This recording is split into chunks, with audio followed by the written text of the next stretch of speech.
to Strange Egg, where we're all a bit strange, but oh so very tasty. Today we're going to have a little look at the early history of trans people.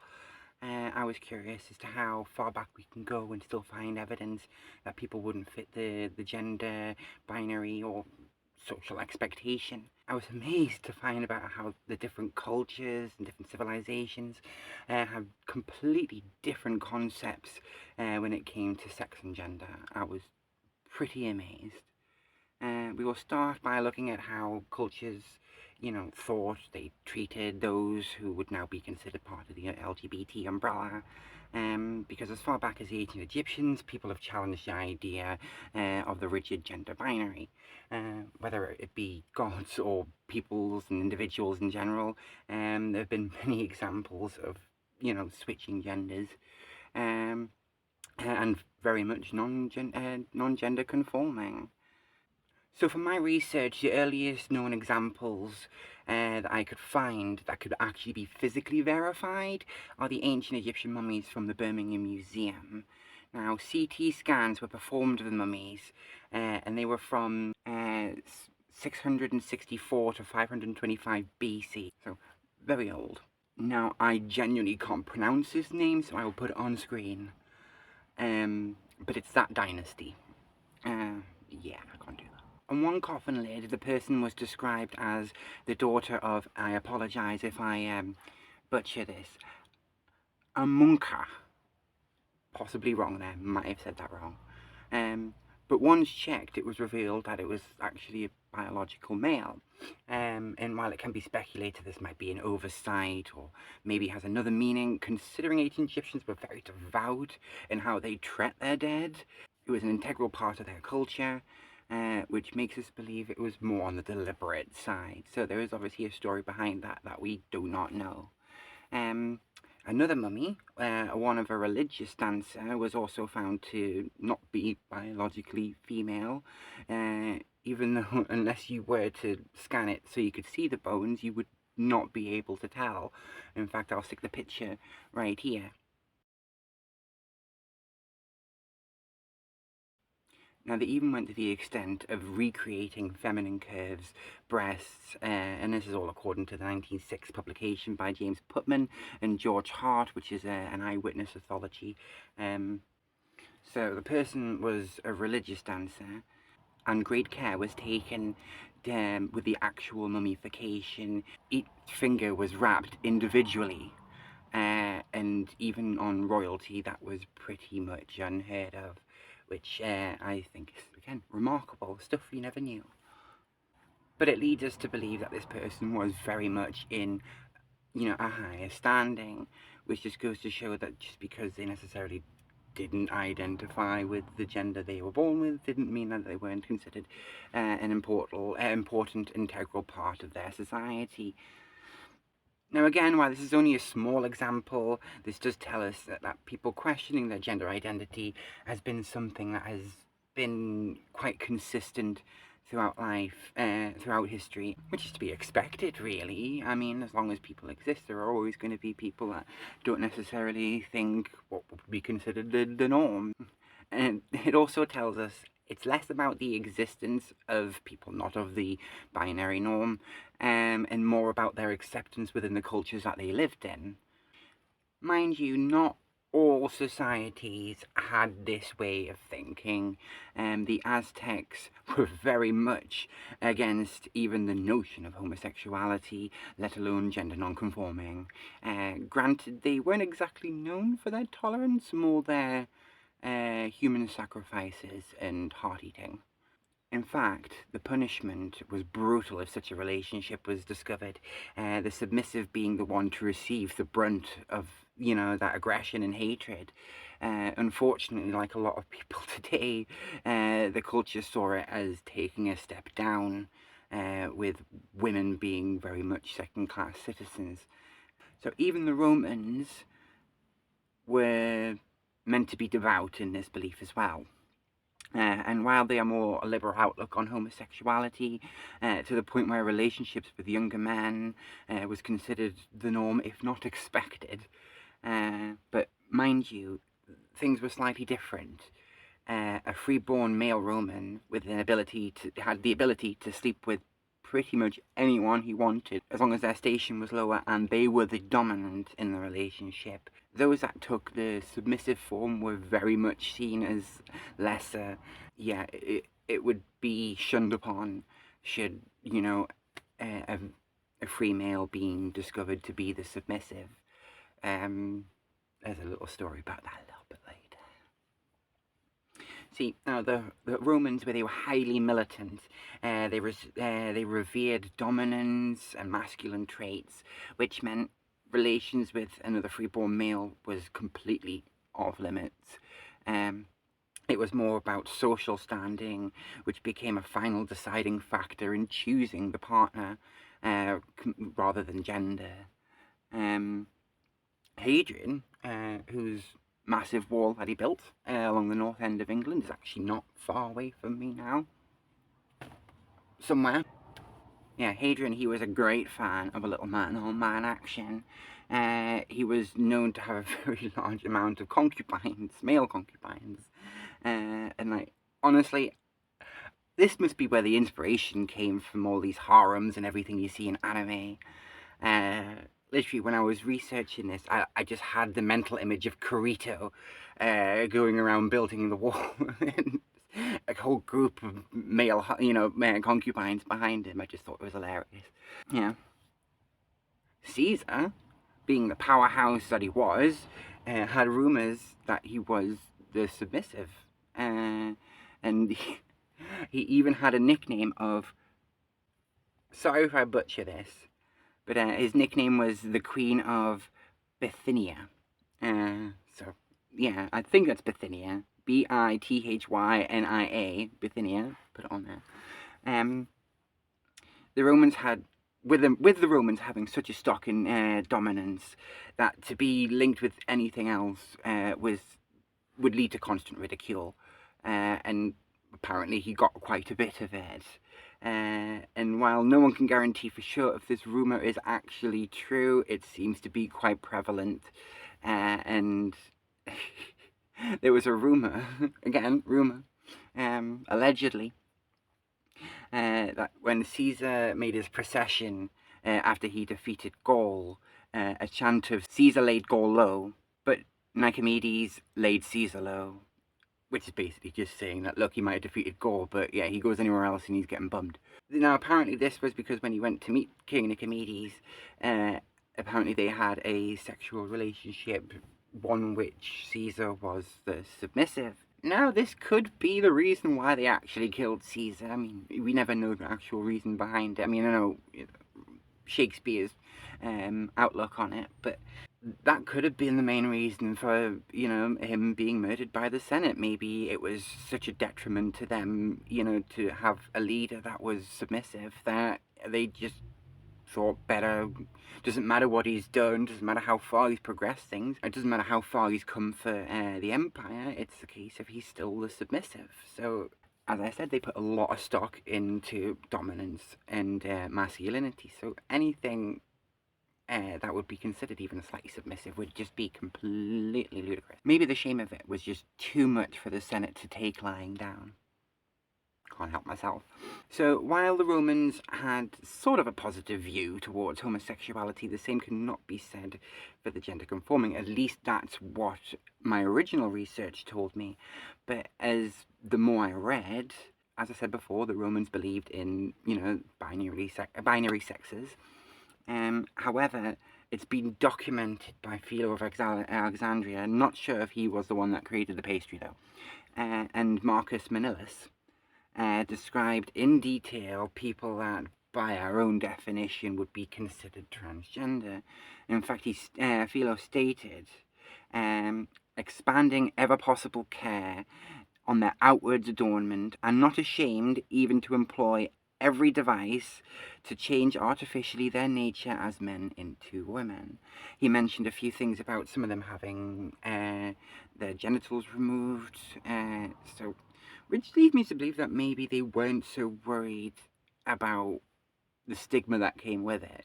Maybe it could have been a very much like a modern scenario where it wasn't necessarily, you know, the thing everybody knew about, and it wasn't common knowledge necessarily, but it was in existence and it was maybe accepted to a certain point.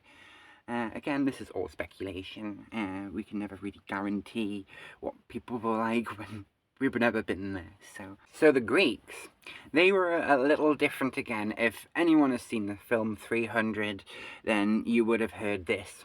See, rumor has it, the Athenians have already turned you down. And if those philosophers and boy lovers have found that kind of nerve... Now, no one is expecting this film to be historically accurate, and it says more about us and our society than it does about the Spartans or the Greeks. Because believe it or not, it was a tradition for new Spartan brides to cut their hair short and to wear male clothes to make the transition from their previous homosexual relationships into their heterosexual ones.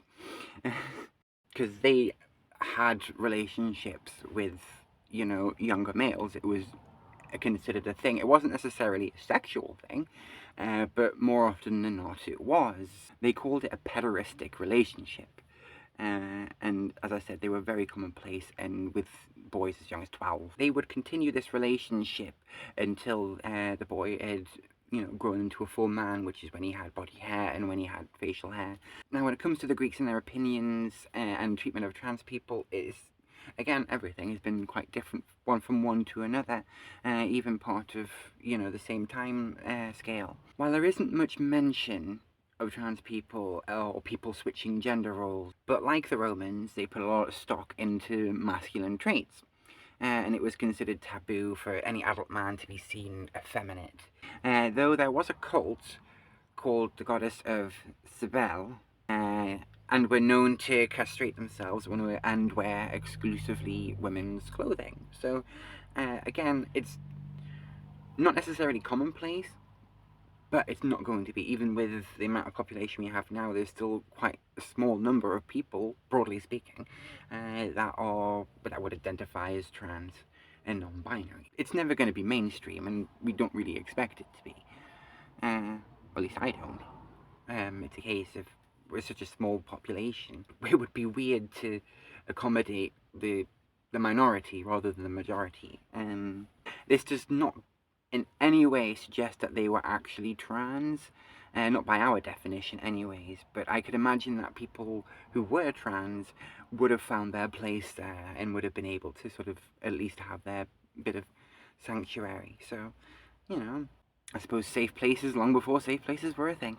Transgenderism continues to show itself throughout history, from the likes of Henry III, who actually demanded his court called him Her Majesty whenever he wore his very flamboyant female clothes, to Molly houses in England during the 1700s, where the entire culture was created around men who chose to spend their lives as women. These were one of the few places in 1700 England where people of the LGBT community, you know, could go and have peace. Again, safe places long before safe places ever existed. Mind you, my personal favourite group has to be Rebecca and her daughters. Love it. It was a small group, and they only lasted about 5 years, from 1839 to 1844, but they would spend their lives dressed as women, and they made it their mission to destroy road tolls. At the time, road tolls were debilitating. They were making the rich richer and the poor poorer, so people could see the divide getting bigger and bigger and bigger due to these tolls. So Rebecca and her daughters, they went out and they attacked, raided and ransacked every road toll they could. Now, there were many more examples, but I would be here all day if I was to rattle them off, so we will skip ahead a little bit to the early 1900s. And while there have been many groups who have aimed to aid the LGBT community and all the way up to this point, in 1906 we truly saw some significant changes. Carl M. Beer, might again pronouncing that completely wrong, was the first ever trans person to undergo sexual reassignment surgery. Now, this is in 1906, so long before I thought the first surgery was done. I thought it was the 60s originally until I did this research. He was originally born intersex and assigned female, but when he was 19, he transitioned to male. And in 1907, he was the first transgender person to receive a change in birth certificate. Wonder if it was as hard for them as it is for us. So, real progress, and open for all the world to see as well. Now, I can imagine it would have been very hard for him, being so out in the public with it. But I suppose it was definitely progression, and I got to thank him for his perseverance, because he dealt with a lot. I could only imagine how bad they would have been back then. Now, just to give you some perspective, this Carl lived in Germany. Yeah, I know. Pre-World War II. And we all know what happened during World War II, which is actually why we have no record of the procedure he went through during that, 1906 operation, because during the book burnings, during World War II, all the records, everything was just completely, destroyed. And we will never actually know, which is a shame, because they could have used, had a different outlook on it than what, modern ones do now. I mean, I doubt it, but there could have been something in there that was different from what we got now, which could have made things easier. We shall never know. Either way, but our history is lost because of it. Now, this brings us to World War II. Now, the Nazis, being the brutal regime that they were, had doctors that ran numerous experiments on people from all religions and ethnicities and sexualities. They were obsessed with creating an Aryan race. Now, this obviously meant getting rid of what they would consider undesirables.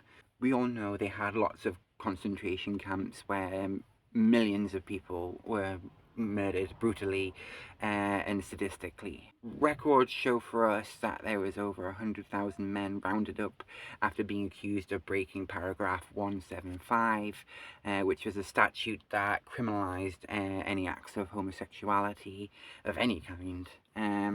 Now, let me be clear as well, not all of these people actually identified as homosexual. There were some that we would consider now as bromances that were considered gay to the Nazis, and they were sent to concentration camps, regardless of who they were sleeping with. They had very strict rules, and they enforced them to the letter.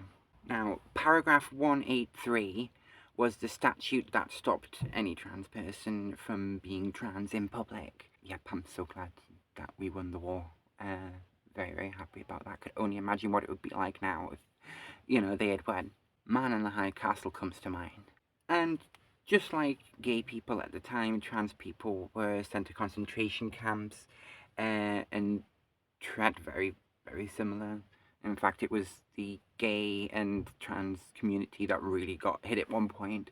I know the Jews were the ones that were the original focus, but they started diverging their focus to other things. It became one of Hitler's main priorities. According to historian Laurie Mohofer, the Nazi state reserved its worst violence for trans women. So great. I seem to be the one that get it. What I find remarkable, though, was their opinion of trans men. One trans man, known by the masculine nicknames as Cleaner or Dicker, was arrested for cross-dressing. And, they took him in, processed him, interviewed him, all that. And they said to him, look, don't cross-dress in public. And he just turned around and says, okay, no problem, I won't do it anymore in public. And they send him on his way. So, yeah, talk about a double standard. The Nazi doctors were ruthless and just vile in every aspect of the word. And just like a lot of, twins and young children, homosexual men were a fascination, and they were very much experimented on. There was this Dutch doctor that worked for the Nazis. It was Karl Vernet, and he was a member of the Danish Nazi Party. Mind you, he seemed to think that he did have some major success with it, but I could imagine that a lot of the people that he was performing these experiments on were just wanting him to stop and you know, wanting to try and live for the next day, so they'll tell him what they pretty much wanted to hear. He was described that he described himself having the cure for homosexuality. They used what they call an artificial gland, which would give gay men a huge dose of male hormone, which would apparently be enough to stop them being gay. Now, obviously, now we know that that is not the case. It is very much in here and not a hormonal thing. God knows if anything actually worked, and we don't have the records for this either. We have a little bit, but nothing much on the details of some things. I mean, when they used to keep the gay men, and they would keep them in, you know, the same accommodation as most, but they would actually be checked. They would have to have their hands by their sides, above the covers, if they were caught pleasuring themselves, which I honestly would think would probably be the last thing they would be thinking of when they're, they would end up getting put outside during the freezing cold and ice watered. A lot of people died, and when they went to these clinics, they didn't come back. You know what they say, it always gets worse before it gets better.